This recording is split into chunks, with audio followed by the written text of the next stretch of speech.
நீலாயில் 10 வயது சிறுவனை சித்திரவதை செய்ததாக சந்தேகிக்கப்படும் தம்பதிக்கு எதிராக 7 நாட்கள் தடுப்பு காவல் உத்தரவை போலீசார் பெற்றுள்ளனர்.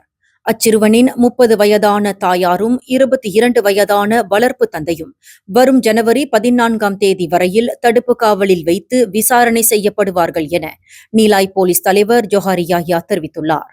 நேற்று ஜனவரி 7ஆம் தேதி மதியம் 2 மணியளவில் நீலாயில் உள்ள ஒரு வீட்டில் அத்தம்பதி கைது செய்யப்பட்டதாகவும் அவர் குறிப்பிட்டுள்ளார்.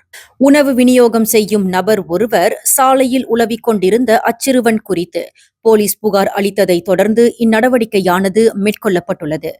இந்நிலையில் துவான்கு ஜாஃபார் மருத்துவமனைக்கு பரிசோதனைக்காக அழைத்து செல்லப்பட்ட அச்சிறுவன் பெற்றோரால் துன்புறுத்தப்பட்டுள்ளது உறுதியாகியுள்ளது. மேலும் செய்திகளை தெரிந்து கொள்ள கீழே இருக்கும் பெல் பட்டனை அழுத்துங்கள். உங்கள் மகிழ்ச்சியை வெளிப்படுத்த லைக் மற்றும் ஷேர் செய்யுங்கள். தொடர்ந்து திசைகளோடு இணைந்திருக்க சப்ஸ்கிரைப் செய்யுங்கள்.